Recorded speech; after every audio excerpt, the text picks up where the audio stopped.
Hi! Welcome to village Siri cooking. ఈ ఛానల్‌ని ఆదరించిన ప్రతి ఒక్కరికి మా హృదయపూర్వక నమస్కారములు. ఇవాళ చాలా అంటే చాలా మంచి రెసిపీతో మీ ముందుకొచ్చానండి. చాలా అంటే చాలా బాగుంది. అదేమిటంటే పాలకూరతో చేశానండి. ఈ విధంగా పాలకూరతో గాని మనం చేశామంటే, పాలకూర అంటే ఇష్టం లేని వాళ్ళు కూడా ప్రతిరోజు కొనుక్కొచ్చుకొని మరి తింటారండి. అంత బాగుంది ఈ రెసిపీ. అదేమిటంటే పాలకూరతోని ఉల్లి కారం చేశానండి. చాలా అంటే చాలా బాగుందండి. ఎలా చేశానో ఒక్కసారి మన కిచెన్‌లోకెళ్ళి చూద్దాం. ముందుగా ఏం చేయాలంటే పాలకూర తీసుకునేసి, దానికి ఉండే ముదురు కాడలన్నీ ఇరిసేసుకునేసి, ఈ ఆకుల్లో ఉన్న గెడ్డి పీసులు అవి ఇవి ఏమున్నా శుభ్రంగా తీసేసుకొని, శుభ్రంగా కడిగి రెడీ చేసి పెట్టుకొని, ఇప్పుడు మనం చిన్న చిన్న ముక్కలుగా కట్ చేసుకోవాలండి. ఎప్పుడైనా సరే పాలకూరను మాత్రం ఇది ఖచ్చితంగా చూసుకోవాలండి. దానికి ఎనక భాగంలో ఆకుకి ఎనక భాగంలో చిన్న చిన్న గుడ్లు టైపు ఆ టైప్‌లో అతుక్కొని ఉంటాయండి. బూజు గాని, ఆకు పురుగులు గాని ఇవన్నింటిని కూడా మనం శుభ్రంగా నీట్‌గా తీసేసుకోవాలండి.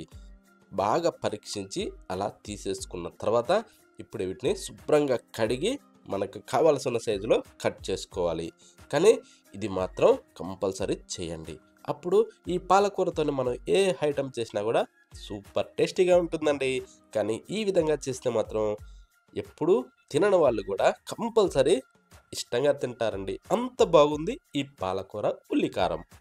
ఇప్పుడు మనం కట్ చేసిన ఈ పాలకూర మొత్తాన్ని ఒక ప్లేట్‌లోకైతే వేసుకుందాం. కానీ ఈ టైప్‌లో చిన్నగా, సన్నగా కట్ చేయండి. ఇది సింపుల్‌గా మనం ఉడకబెట్టేటప్పుడు కరిగిపోద్దండి. ఓకేనా?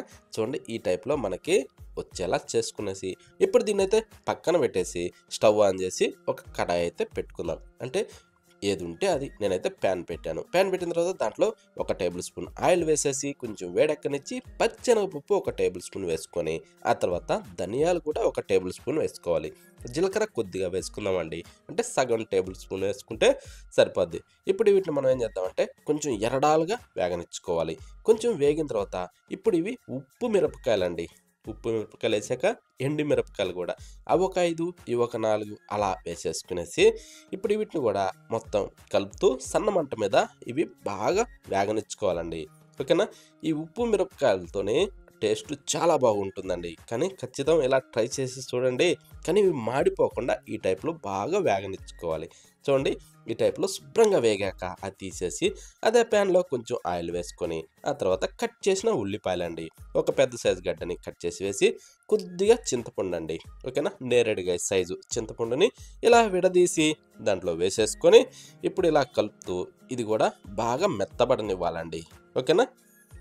ఈ ఉల్లిపాయలను కూడా అంటే మరీ గోల్డెన్ బ్రౌన్ కలర్ అంత వేగనించకుండా ఈ టైప్‌లో కొంచెం మెత్తబడనివ్వాలి. అంటే ముక్కాలు భాగం 100కి 75% అయితే వేగనిచ్చుకోవాలి. ఇలా వేగాక తీసి బాగా చల్లారనిచ్చి ముందుగా ఫ్రై చేసిన ఈ ఉప్పు, మిరపకాయలు, ధనియాలు ఇవన్నిటిని దాంట్లో వేసేసుకునేసి మిక్సీ జార్‌లో ముందుగా మనం దీన్నైతే పొడిగొట్టి పెట్టుకోవాలి. ఇవన్నీ కూడా మిక్సీ జార్‌లో ఏసే ముందు బాగా చల్లారనిచ్చుకోవాలి. చల్లారిన తర్వాత మాత్రమే మిక్సీ జార్‌లో వేసేసుకునేసి ఆ తర్వాత ఈ టైప్‌లో దీన్ని పొడిగొట్టి పెట్టుకుందాం. ఓకేనా?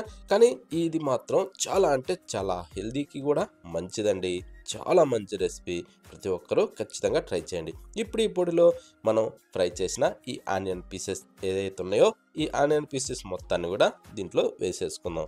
ఈ ఉల్లిపాయ ముక్కలన్నీ వేసిన తర్వాత దీంట్లో ఇప్పుడు మనం నీళ్లు అవసరమైతేనే గ్రైండ్ చేసేటప్పుడు వేసుకోవాలి. లేదంటే ఏసే అవసరం లేదండి. ఎందుకంటే ఉల్లిపాయలో నీరు శాతం ఉంటుంది కాబట్టి మనకి ఈ టైప్‌లో టైట్‌గా వస్తుంది. ఓకేనా? ఈ టైప్‌లో వచ్చాక దీన్ని ఇప్పుడు పక్కన పెట్టేసి స్టవ్ మీద అదే ప్యాన్ పెట్టేసుకునేసి ఇప్పుడు దీంట్లో మరి కొద్దిగా ఆయిల్ వేసుకుందాం. ఓకేనా? ఇప్పుడు ఆయిల్ దీంట్లో ఒక్క టేబుల్ స్పూన్ వేసిన తర్వాత కొంచెం వేడెక్కనిచ్చి తాలింపు గింజలు ఒక టేబుల్ స్పూన్ వేసేసి ఆ తర్వాత కట్ చేసిన వెల్లిపాయ పీసెస్ వేసుకొని ఆ తర్వాత ఇలా బాగా వేగనిచ్చుకోవాలి.